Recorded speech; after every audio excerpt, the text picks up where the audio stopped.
We've always managed to overcome the obstacles, the challenges.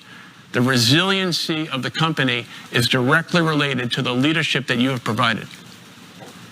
But the challenges right now are real and they're in front of us. And the challenges are multiple. The pandemic, a post-pandemic customer, the relationship we have with our customers, competitive threats, and now a new outside force that's trying desperately to disrupt our company. Well, I believe in Starbucks more than ever because I believe in all of you. My faith and confidence in the future of Starbucks is based on my faith and confidence in you, not some outside force that's going to dictate or disrupt what we are and who we are and what we do.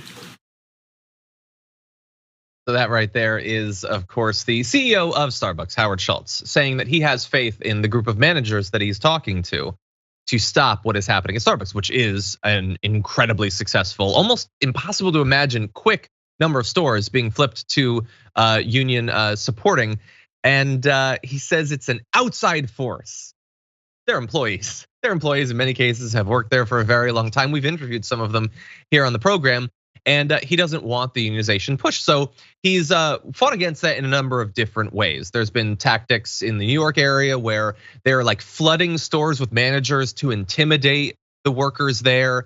They do have a new plan though, and it sounds at least on the surface pretty good. They're gonna be hiking wages and doubling trainees for training for new employees.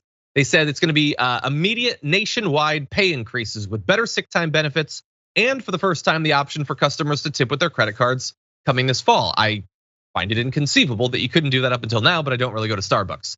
So this sounds pretty good, David. Higher pay, more sick time. Little tiny caveat on it though, and that is that they will not be offering the enhanced benefits to workers at the roughly 50 company-owned cafes that have already voted to unionize. Such changes at unionized stores would have to come through bargaining. So they are trying to co-opt the movement, or at least the workers who might become a part of the movement naturally, by saying, don't go with this group that will, for the rest of your career at Starbucks, be fighting for your interests. Take this little raise now. Okay, it's pretty diabolical. What do you think? It's funny because they're trying to stop this movement, but at the same time, they are proving the benefit of unions and how they benefit everyone. Because even if you are not in a union, and this isn't about Starbucks, this is, regardless of company, the more that unions exist, the higher wages and benefits are, because those non-unionized workplaces now have to compete with the unionized workplaces. And you're seeing a microcosm example of that right here at Starbucks. They realize to compete with this union effort, they have to actually raise pay, offer more benefits, and maybe listen to their partners, they call them, their workers. So this is just an attempt to stop this, but ultimately these unions can organize and fight for these same benefits, this same pay. I mean, the scare tactics here, I don't think are going to work.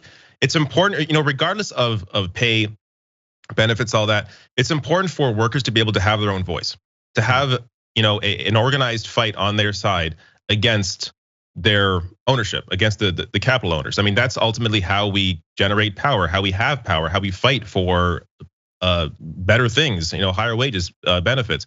So it's important to have this, regardless of what Starbucks is offering non-unionized employees. But even still, I mean, as I said, I think it's showing the benefit of this fight overall. It's helping everybody. Yeah.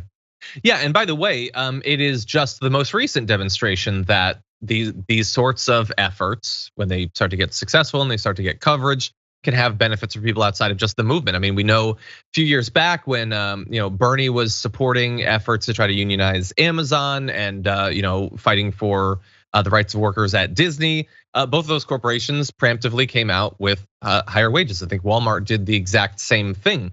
Now that doesn't mean that you shouldn't still unionize, because there's the public health crisis that we're still in the middle of is a reminder that pay isn't the only thing that your corporation needs to have your interests in. But it shows that having this movement and having it be supported by at least some national politicians and having them start to rack up wins has benefits outside of just those workers. The Starbucks activists that we had on like a week or two ago said they've been contacted by workers at a bunch of other companies who want to know more about how they can help to organize. I know, Chris Smalls of the Amazon union, he says the same thing. Like it's basically you're developing strategies and institutional memory that you can then help out other workers with. And by the way, I wanted to read just briefly, the Starbucks Workers Union had a statement about what Schultz is announcing here, saying these benefits, including ones we've demanded since the beginning of our campaign, are a response to our organizing efforts, and we should celebrate the hard work that partners who stood up to Howard Schultz's bullying put in to make this happen. Many of the proposed benefits have been proposed at the bargaining table in Buffalo, and that is great. So we are seeing more and more stores unionize like basically every week at this point. Credit to those who are doing it now. Credit especially to those who did it early on. They were up against so much, David, but it is great to see a lot of workers, whether on the union side or maybe now even on the non-union side, at least briefly, their lot in life be improved. Yeah, and from what I understand, Schultz has a history of this kind of union busting. So I mean, he's been doing this his entire career. So to have now this kind of come back on him, blowback, and he is running around with his head cut off trying to stop this.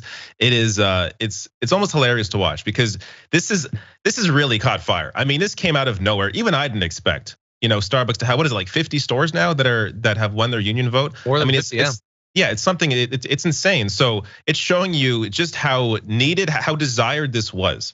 That it wasn't just one or two places that they were claiming at the beginning. Oh, it's just a couple stores that are unhappy. No, it appears to be a lot of them, and this is going to keep happening. And to see the organizing or the communication between them and Amazon workers as well and others, and have that sort of this organized fight together, regardless of the workplace, is just very inspiring.